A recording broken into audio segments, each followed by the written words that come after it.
नमस्ते भैयाओं।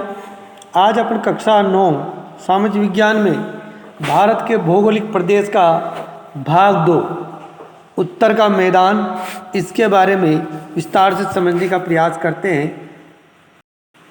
उत्तरी मैदान।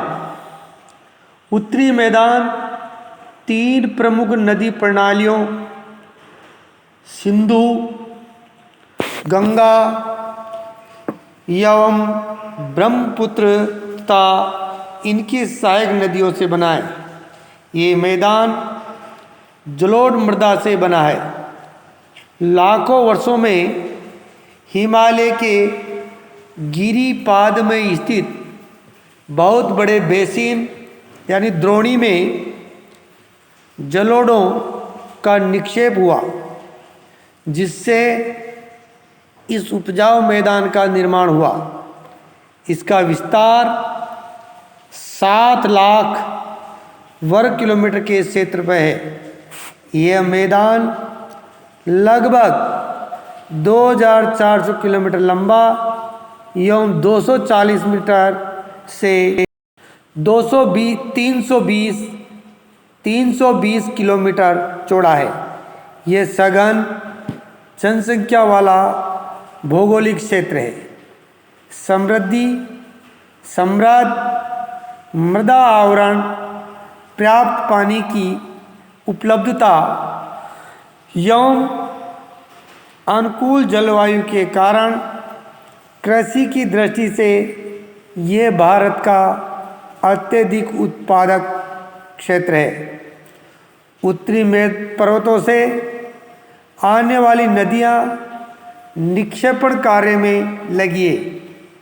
नदी के निचले भागों में ढाल कम होने के कारण नदी की गति कम हो जाती है, जिसके परिणाम स्वरूप नदीय द्वीपों का निर्माण होता है। ये नदियाँ अपने निचले भाग में गाद एकत्र हो जाने के कारण बहुत सी धाराओं में बढ़ जाती है। इन धाराओं को वितरकाएँ कहा जाता है।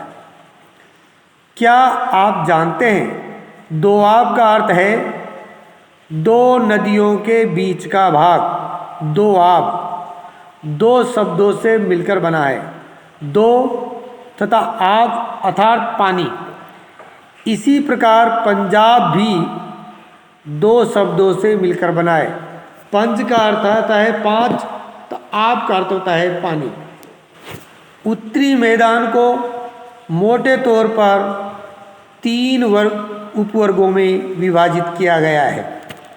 उत्तरी मैदान के पश्चिम भाग को पंजाब का मैदान कहा जाता है। सिंधु तथा इसकी सहायक नदियाँ के द्वारा बनाए गए इस मैदान का बहुत बड़ा भाग पाकिस्तान में स्थित है।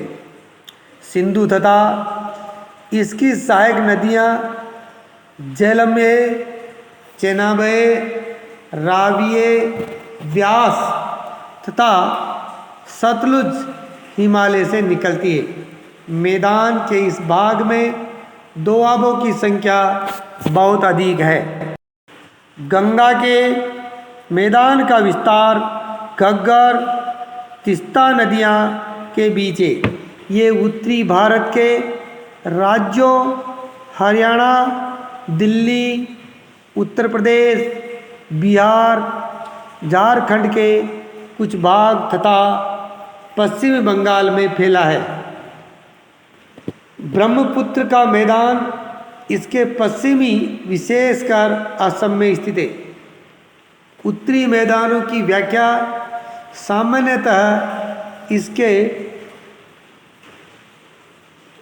उच्चावचों में बिना किसी विविधता वाले समतल स्थल के रूप में की जाती है। यह सही नहीं है। इन विस्तृत मैदानों की भौगोलिक आकृतियाँ भी विविधता है।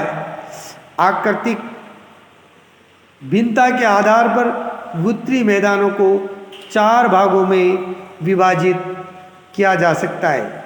नदियाँ पर्वतों से नीचे उत्तरी मैदान का सबसे विशालतम भाग पुराने जलोढ़ का बना है। वे नदियों के बाढ़ वाले मैदान के ऊपरी स्थित है तथा वेदिका जैसी आकृति प्रदर्शित करती है। इस भाग को भागर के नाम से जाना जाता है। इस क्षेत्र की मृदा में चूनेदार निक्षेप पाए जाते हैं जिसे स्थानीय भाषा में कंकड़ कहा जाता है।